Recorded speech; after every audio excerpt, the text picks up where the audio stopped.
Hey everyone, welcome to this explainer. Today we're unpacking something absolutely fascinating, the historical and theological roots of Islam. We're going to look closely at the ancient texts to see exactly where pre-Islamic Arabia, Zoroastrianism, and early Christianity intersect with Islamic beliefs. If you're into unraveling the complex origins of world religions and really digging into the historical evidence behind what people believe, you are in the right place. Let's get started. Okay, real quick, here's our roadmap for today. We'll be covering the age of Jahiliyyah, the idolatry surrounding the Kaaba, bridges to the afterlife, differing perspectives on Jesus, and finally, some early interfaith critiques. So, starting right off with Section 1, the age of Jahiliyyah, or pre-Islamic Arabia. To really understand where these beliefs come from, we have to establish our baseline, right?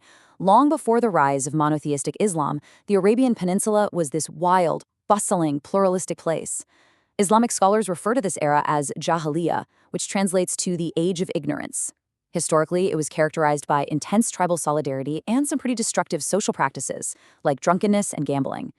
Survival in the desert was the ultimate law, and your absolute loyalty belonged to your clan. Now, looking at this timeline, what's literally mind-blowing is how tightly packed these massive theological shifts were in this region. We go from the fiercely polytheistic era of Jahiliyyah straight into the 7th century with the sudden rise of Islam and the compilation of the Quran.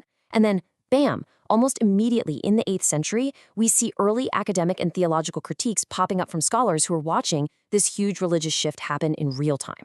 And it's so important to realize that Arabia wasn't just some empty, isolated desert. Not at all. It was a massive melting pot. You had Arab polytheists worshipping idols, atheists who thought the world was just eternal, and the Zindiks, who were heavily influenced by Persian dualism.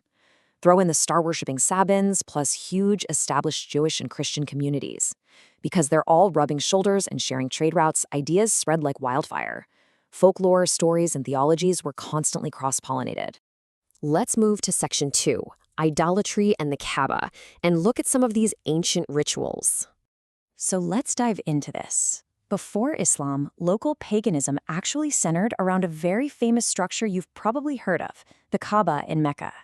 But back then, it was essentially a heathen pantheon. Historical sources tell us it housed a staggering 360 different idols of stone and wood. That is literally almost one for every single day of the year. Different clans worshipped completely different gods, and families would even keep their own specific idols at home to touch for luck before heading out on a journey. There's this incredible 8th century historical text called the Book of Idols, and it gives us some amazing insight. It tells us that pagan Arabs were so obsessed with the Kaaba that they'd actually take stones from it whenever they traveled. Wherever they set up camp, they'd erect that stone and walk around it in circles to get its blessing. They called this ancient pagan ritual circumrotation. Now, here is where it gets really interesting, especially from a Christian apologetics perspective. Historical sources show that later Islamic practices were direct continuations of these deeply ingrained ancient Arab rituals. Think about it. The modern Islamic practices of walking in circles around the Kaaba, praying toward it exactly the same way the Arabic pagans did, and kissing the black stone. Apologists point out that these are nearly identical to the pagan circumrotation and idol veneration recorded back in that age of ignorance.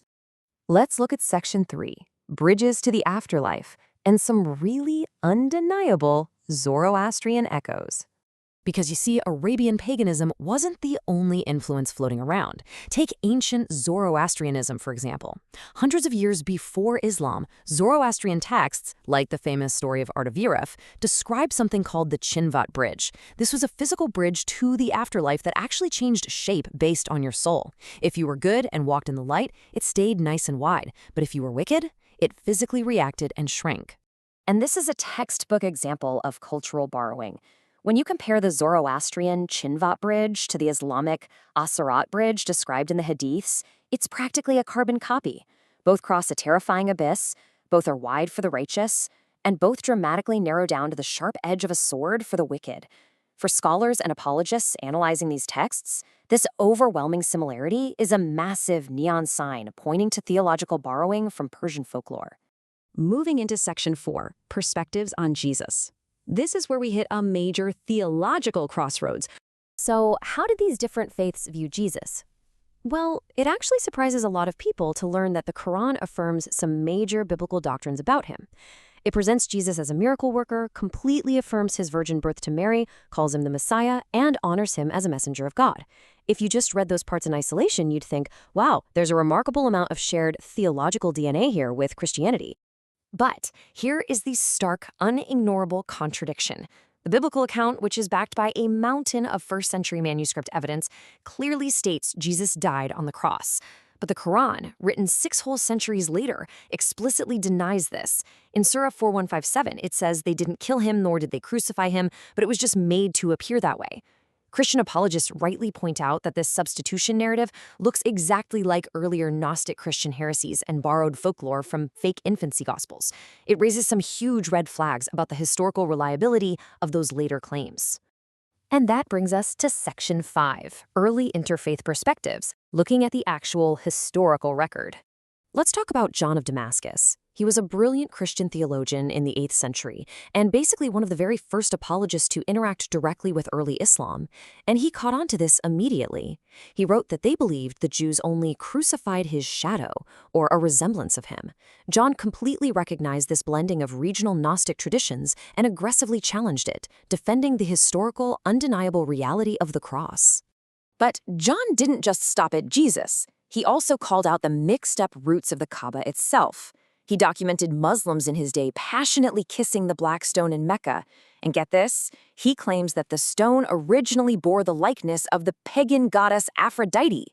He was essentially arguing that the pre-Islamic pagan cult of the Kaaba hadn't been destroyed at all. It had just been absorbed and rebranded by the new religion. So where does all this leave us? When we look at the historical connections, the borrowed folklore like the afterlife bridge, the continued Arab pagan rituals around the Kaaba, and the Gnostic-sounding denial of the crucifixion, it leaves us with one really provocative question. Based on the actual historical evidence, is Islam a wholly unique, uninterrupted divine revelation? Or is it a complex tapestry, heavily inspired and woven from the pre-existing pagan, Zoroastrian, Gnostic, and Judeo-Christian beliefs of ancient Arabia? It's a massive question to chew on. Thank you so much for joining me on this explainer, and remember, always keep questioning the history behind the beliefs.